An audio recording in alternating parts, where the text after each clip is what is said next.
Bon, c'est le 20e épisode de la revue de la semaine.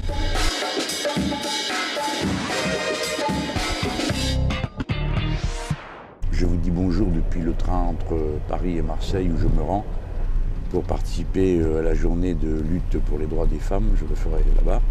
Comme on est dans le train, de temps à autre, vous entendrez des bruits un peu bizarres qui sont liés aux phénomènes magnétiques, électriques et tout le reste. Alors, cette revue de la semaine, je vais essayer de l'utiliser pour attirer l'attention de ceux qui m'écoutent sur un fait de campagne qui est passé à peu près inaperçu, comme d'ailleurs la plupart des moments de cette campagne présidentielle, puisqu'elle est complètement saturée par les aventures de M. Fillon, le feuilleton judiciaire du candidat de la droite traditionnelle. Alors, ce soir-là, c'était M. Macron qui était l'invité de France 2, avec un journaliste d'une complaisance qui a été remarquée par tout le monde sur les réseaux sociaux. M. Pujadas a interrogé M. Macron et au cours de l'entretien, Macron est venu à parler du régime de retraite. Et il a dit, alors il a enfilé les perles, des phrases qui sont sympathiques à entendre. On ne comprend rien au système de retraite. Bah si, on comprend très bien, c'est une retraite par répartition, elle est différente suivant les corps de métier. Donc, comme vous connaissez la vôtre de retraite, bah, vous êtes informé. Ensuite, il dit il faut que pour 1 euro cotisé, il y ait les mêmes droits pour chacun. Et personne ne fait attention, M. Pujadas ne l'arrête pas. Ne lui dit pas, mais qu'est-ce que vous voulez dire? Donc l'autre, il déroule son truc, et il peut comme ça faire passer pour une nouveauté ce qu'il est en train d'annoncer, très juste et très égalitaire. Or, c'est tout le contraire. Il s'agit d'un système qui est bien connu, qui est le système de retraite par points, qui change complètement l'organisation du système de retraite. Alors, en effet, 1 euro cotisé donne le même droit qui que ce soit qui cotise. Mais ce qu'on ne vous dit pas, c'est que la retraite que vous aurez ensuite, bah, elle variera d'une année sur l'autre en fonction de la valeur du point que vous aurez acquis en cotisant. Donc vous cotisez, vous avez des points, et les points ont une valeur, on va dire n'importe 1 euro par point par exemple. Mais cette valeur, elle va changer d'une année sur l'autre. Pourquoi? Premièrement, on va tenir compte de l'espérance de vie de votre génération, ça c'est sa proposition. Donc comme vous êtes né dans l'année 1900, je sais pas quoi, moi 70, bah, c'est pas la même espérance de vie que 72 ou 73. Bon. Alors comme ça, on se demande ce que l'espérance de vie vient faire là-dedans, c'est-à-dire plus vous êtes dans une génération qui est censée vivre longtemps, et moins vous aurez parce que vous coûtez plus cher. Déjà, première inégalité.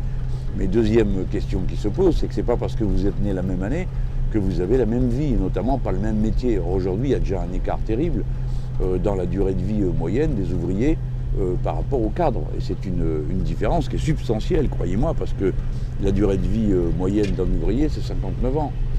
C'est beaucoup plus pour un cadre, pour des professions où il n'y a pas un engagement physique de même nature. Donc ça a l'air comme ça égalitaire, mais c'est exactement le contraire. Et puis deuxième élément, la valeur du point donc fluctuera d'une année sur l'autre en fonction du montant des salaires qui auront été versés, puisque c'est eux qui vont déterminer le nombre de cotisations. Puis ça variera aussi en fonction du fait que vous avez la grosse paye ou la petite paye, parce que c'est vous qui décidez jusqu'à quel point vous cotisez. Puis alors à la sortie, on vous dit, écoutez, c'est bien, vous pourrez choisir votre date de départ entre les 62 ans, que c'est aujourd'hui dans le système qu'a créé Hollande et avant lui Fillon, c'est-à-dire 62 ans, 43 annuités. C'est rude déjà. Donc vous choisirez entre ça et le départ à 67, 68 ans. Et alors ça vous est présenté bien enrobé avec un joli ruban. On dit vous pourrez moduler votre départ à la retraite. Alors bon, tous les nigauds se disent c'est formidable, c'est moi qui vais décider. Premièrement, on n'a jamais décidé que personne était obligé de partir à la retraite.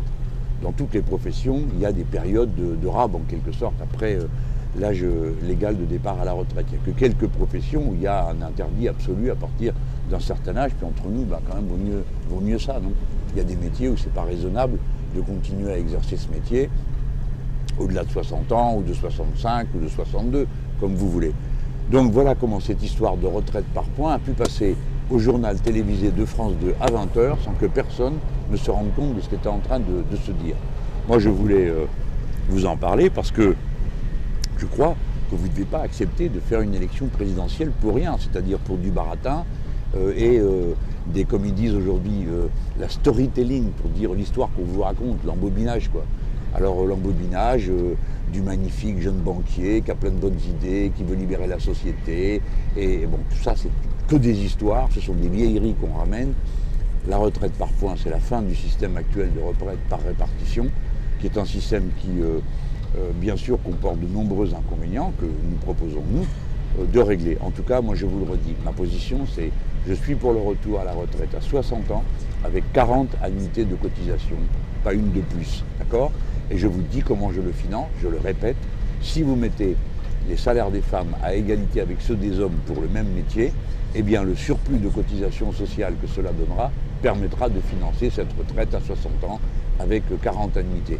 Et je suis content de pouvoir le rappeler justement au moment où je me rends à Marseille pour participer à la journée de lutte pour les droits des femmes.